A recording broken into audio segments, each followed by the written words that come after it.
Hola a todos, el día de hoy tenemos una entrevista especial. Nos encontramos con el reportero de Arriba Mi Gente y asimismo baterista de la banda Esteria. Con ustedes, Rob Reina. ¿Cómo estás? ¿Qué tal, Andy? Qué gusto estar con ustedes. El gusto es nuestro, Rob. Bueno, el día de hoy nos encontramos contigo porque, bueno, tenemos algunas preguntas que tenemos para ti, preguntarte acerca de tu carrera y asimismo el proyecto artístico que estás llevando. Bueno, como primera pregunta es cómo fueron tus pasos en el tema del periodismo? Bueno, yo empecé en el periodismo bastante joven, en verdad, cuando me encontraba en tercer ciclo de la universidad. Para empezar, el periodismo para mí, siempre lo digo, se dio de manera muy accidental, porque yo cuando entré a la universidad a los 17 años, yo quería ser todo menos periodista. Me interesaba las relaciones públicas, me interesaba la publicidad.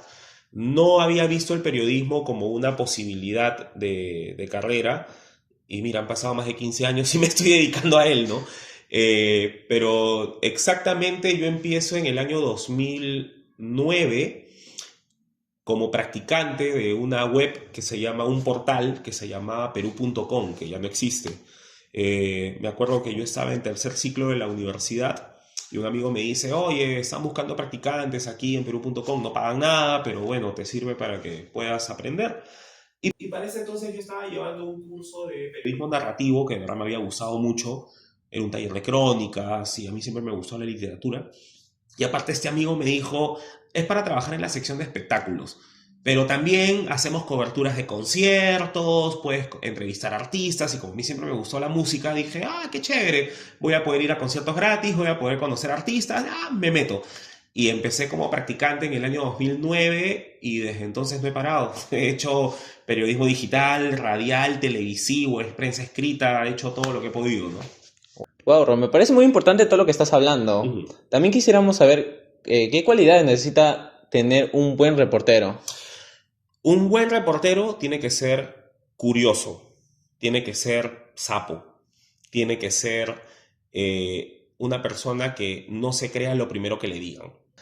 Para ser un buen reportero es casi casi como ser un detective. Tienes que saber buscar, observar, mirar, analizar. A veces cuando una persona te habla y te dice algo, saber entender si esa persona te está mintiendo o no te está mintiendo. Por ejemplo, te mandan a cubrir un caso de asesinato. Cuando llegas, ya la policía se llevó el cuerpo. No hay cuerpo, no hay asesinato. ¿Qué voy a contar? Y pues, y ves ahí gente dando vueltas. Y por ahí te acercas a alguien, señor, disculpe, ¿usted vio? Y te dice, no, no, no, no, no, yo no vi nada. Entonces tú como reportero debes saber olfatear lo suficiente para saber si esa persona realmente vio algo y no te lo quiere decir, o si realmente no vio nada. Mira, te voy a contar un ejemplo muy, muy concreto. No voy a ser tan concreto ni tan específico porque es un tema que no quiero ahondar en casos, pero una vez fui a cubrir un caso de violencia, un caso de agresión contra una persona que fue registrado en cámaras y todo, cámaras de seguridad. Cuando llegué ya no había agredido, ya no había agresor, lo único que habían eran las manchas de sangre en el piso. Y cuando llego había una persona de terno que en todo momento estaba como que hablando por teléfono pero no se movía de la escena. No era parte de, pero estaba ahí. Yo me acerqué a hablar con un par de testigos, tratar de buscar información y el tipo como que se acercaba y hacía que hablaba por teléfono y yo lo notaba raro. Entonces un momento le digo a mi cámara, sígueme. Y el pata estaba como llegando a la esquina y me acerco y le digo, ¿usted por qué está acá? Le digo, ¿usted es familiar? ¿Usted es testigo? No, no, no, no, que no sé qué. ¿Usted es abogado? Le dije, ¿es abogado del agresor? Y le empecé a meter micro y el pata se empezó a poner nervioso. No, no, no, que no, no, no, yo estaba por aquí. Que no. ¿Y por qué está dando vueltas? Le digo, porque lo veo aquí más de 40 minutos. ¿Usted sabe algo, señor? Yo empecé a picarle, a picarle, a picarle. ¿Por qué? Porque mi instinto me decía que ese tipo estaba ahí por algo. Después me enteré que era el abogado. Y que estaba ahí tratando de indagar qué información tenían los testigos o qué información daban. También quisiéramos saber cuáles fueron tus primeras experiencias frente a cámara. Ujú. Bueno, para responder esta pregunta, primero tendría que saber si fue mi primera experiencia frente a una cámara en un medio o mi primera experiencia en frente a una cámara de televisión. O sea, si hablamos de mi primera experiencia delante de una cámara, fue en el año 2009, cuando estaba en Perú.com, porque como Perú.com era un portal, era una web, nosotros escribíamos notas, pero también todas las semanas teníamos una secuencia que se llamaba el videochat de Perú.com, donde hacíamos entrevistas en vivo a distintos artistas. Eso fue mucho antes de la época del TikTok Live, de la época del Facebook Live. Poníamos una cámara en un escritorio con un artista, salía a través de la misma web y respondíamos preguntas de la gente, ¿no? Entonces, mi primera experiencia delante de una cámara, fuera de la universidad, en un medio, fue en Perú.com. Recuerdo incluso que el primer videochat que conduje fue con Lívido, cuando lanzaron el disco Un Día Nuevo, en el año 2009, antes de que Toño y Salim se peleen. Me acuerdo que esa fue la primera experiencia en una entrevista, que fue locaza además porque yo sudaba frío, estaba muy ansioso. Salim es un personaje muy difícil de entrevistar, muy difícil de entrevistar. Entonces, y yo era pues un chibolo de 18 años, ¿no? 18, 19 años. Entonces, fue bien adrenalínico, pero pude salir adelante y me di cuenta que me gustaba hacerlo. Y mi primera experiencia frente a una cámara de televisión fue en el 2016, cuando estaba en RPP, que RPP es multiplataforma, radio, televisión, web. Y recuerdo que fue para el programa En Primera Fila, que era el programa de cultura que tenía RPP. No me acuerdo con quién fue esa primera entrevista, pero creo que esa fue la primera vez que salí delante de una cámara, ¿no? De televisión. Y bueno, ya el resto es historia, ¿no? ¿Te pareció fácil? Fácil es una forma muy superflua de verlo, porque en verdad es retador. Creo que uno cuando se para delante de una... Primero tienes que saber si tienes el expertise.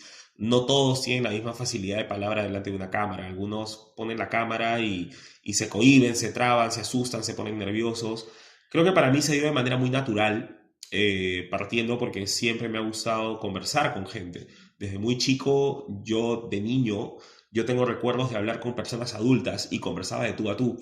Aparte me gustaba mucho leer y de alguna manera la lectura te ayuda a tener mayor recursos de palabras, ¿no? Entonces, creo que el problema no era hablar o comunicarme, creo que lo más difícil fueron los nervios. Y uno también a veces se puede trabar, pero ya depende mucho de la expertise, depende mucho de la experiencia, saber cómo sobrellevar una entrevista, más aún cuando te bloqueas, cuando estás pensando en tu pregunta y cuando la persona ya respondió y tú te olvidaste de la pregunta que ibas a hacer y dices, ¿qué digo? ¿Qué digo? ¿Qué digo? Entonces va mucho ahí el saber dar la vuelta, jugar con lo que dijo mientras se te va ocurriendo la pregunta. Ahora, no te voy a mentir, varias veces me ha pasado que me olvidé lo que te iba a preguntar y me he cagado de risa y y el entrevistado se ha matado de risa y bueno, ya ahí seguimos, ¿no? O sea, es como si conversaras con una persona cualquiera, ¿no? También quisiéramos saber cuáles son tus proyectos a futuro.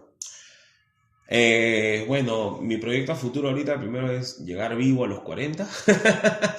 No, a nivel profesional, o sea, claro, proyectos a futuro, por un lado está a nivel profesional propio de mi carrera, pero también están los proyectos a futuro como músico, que ahora sí ya los tengo, antes no los tenía. Pero creo que a nivel profesional, hoy por hoy, bueno, trabajo en Arriba Mi Gente ya hace más de 3 años.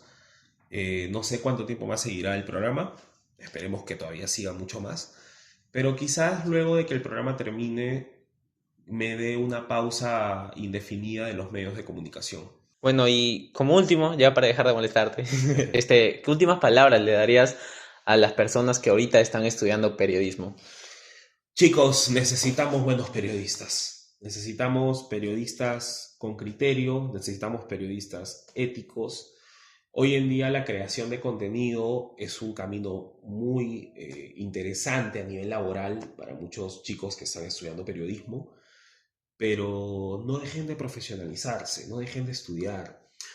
No significa que porque agarro mi celular y grabo videos y comento noticias que salen en la tele, ya soy un periodista por sí mismo. No se maten por trabajar en un medio de comunicación. Hoy en día trabajar en un medio de comunicación ya no debería ser el foco, sino preocúpense ustedes mismos en crear su propia marca personal, crear su propio medio, autoemplearse y utilizar las redes sociales como plataforma. Pero ¿qué es lo que los va a diferenciar? Los va a diferenciar la capacidad que tengan ustedes para hacer algo distinto a lo que el resto da. Y aunque no lo crean, hoy en día, ser ético te hace distinto. Bueno, muchas gracias, Rob. Gracias por Vale. tomarte el tiempo. Gracias por, bueno, por estas cortas preguntas, se podría decir.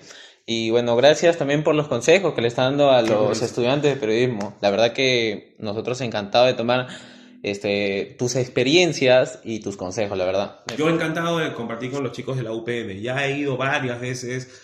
Estuve en la semana universitaria de comunicaciones en Los Olivos. He ido a la de Comas, a varias entrevistas en La Nave, que es uno de los programas que tienen, no sé si seguirá existiendo. Encantado de nuevamente poder estar con los chicos de la UPN. Invítenme cuando quieran. A mí me encanta compartir con estudiantes, así que nada, eso. Muchas gracias. Dale, dale, mi hermano.